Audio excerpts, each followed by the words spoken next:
So we know now that when firms have a downward sloping demand curve, their marginal revenue curve lies below their demand curve. At every quantity, the demand curve shows the price people are willing to pay. The marginal revenue curve shows how much the seller actually gets for selling the unit. And so, as we saw before, the marginal revenue curve is derived directly from the demand curve. These are separate curves, obviously, but they don't. They're connected. If demand changed, if suddenly demand shifted out and got a lot more inelastic, the marginal revenue curve would change also.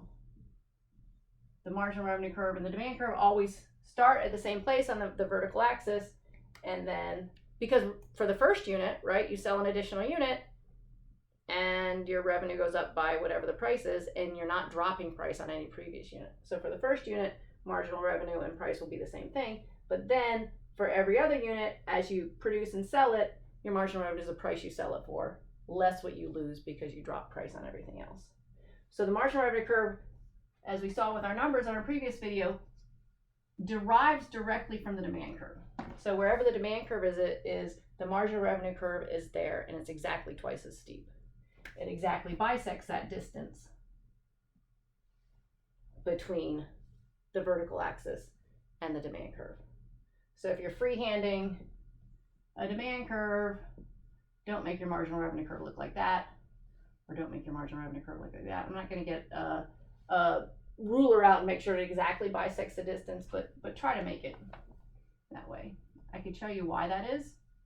Maybe I'll make a short video on that. It involves just one little tiny step of calculus, so I'm not going to do it right here. But for everyone's purposes, when you draw monopoly, you draw the demand curve, the downward sloping demand curve, and the marginal revenue curve starts at the same point on the vertical axis and is exactly twice as steep.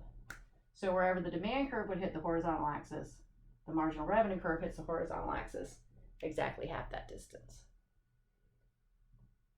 So that's what so that's the difference between firms with market power and perfect competition. Instead of just having one line that was demand, price, marginal revenue, one horizontal line, we've got two lines now. The demand curve shows the price people are willing to pay. The marginal revenue curve shows how much more money you get for selling each unit. Everything else is the same, right? Let me get rid of these so they don't confuse us. We know what marginal cost looks like. Got our little swoosh going on there. The firm will produce because they're profit maximizers, the golden rule of profit maximization. The firm will produce where marginal revenue equals marginal cost. That's their Q star. They'll follow that up to the demand curve. That's their P star. That's what profit maximization looks like in a monopoly. It looks different than perfect competition, but that's only because marginal revenue and price are no longer the same thing. So it looks different, but they're behaving exactly the same way. They find the level of output where marginal revenue equals marginal cost, and then they say, how much can I charge for that? And so there's the price they can charge for that. And so all of the other things that we learned about, the shutdown rule, the average cost curve, we could put in an average cost curve. Let's show this monopolist making a positive economic profit, because right now we just know they're maximizing profit.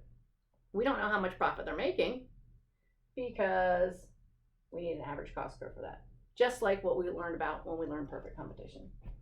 So let's put an average cost curve that shows the monopolist making positive economic profit. How do I do that? Pause for a second and think about that. Positive economic profit means that at Q star, at my profit maximizing level of output, the price I'm selling for is greater than average cost. So I want to say at Q star, price has to be greater than average cost. So I'm going to pick that dot. And then I'm just going to freehand an average cost curve because I know average cost starts high, drops a lot at first as those fixed costs are spread out over more units. We also know that it hits its minimum at the marginal cost. So it would look something like that. So at Q star, here's my average cost. There's my price. And so my profit is the difference between price and average cost at Q star. So I'm making a profit And there's still some consumer surplus, as you can see, and there's still some, wait, what is that? That's surplus that's going unrealized. I'm going to stop here. This is the picture of profit maximization in a monopoly. We'll go on to the next short video to talk about this inefficiency. But just to recap, demand's downward sloping, marginal revenue curve is downward sloping and twice as steep. First thing you do is find where marginal revenue equals marginal cost. You follow it up to demand curve to see how much you can pay. If price is greater than average cost, you're making a positive profit. If price were less than average cost, if average costs were up here, you'd be making a loss. And if price were exactly equal to average cost, your profit would be exactly equal to zero. The other big difference between monopolies and perfectly competitive firms is if you're making a positive economic profit, so price is greater than average cost, which implies profit greater than zero.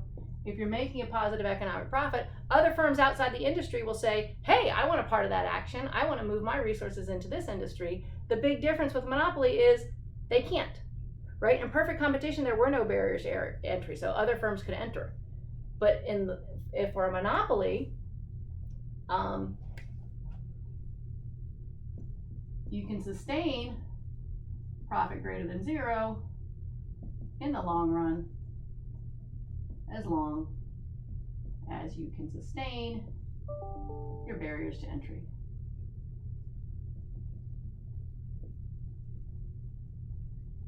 So those are the two big differences between monopolies and perfectly competitive firms. Monopolies in any firm with market power have a downward sloping demand curve, so marginal revenue lies below the demand curve. And so price and marginal revenue aren't the same thing anymore. And then also, monopolies, if they're earning a positive profit, there's no reason not to expect that to continue in the long run, as long as they can maintain those barriers to entry. That doesn't mean necessarily that monopolies will always earn a positive profit. Just because you're a monopoly doesn't mean you're selling something people want, right? You're still constrained by what people are willing to pay. So if your average cost happened to be way up here, then here's your price, here's your average cost, you'd be losing money. Just because you're a monopoly doesn't mean you make a profit. But if you do make a profit, you can be expected to sustain that in the long run, as long as you can sustain your barriers to entry.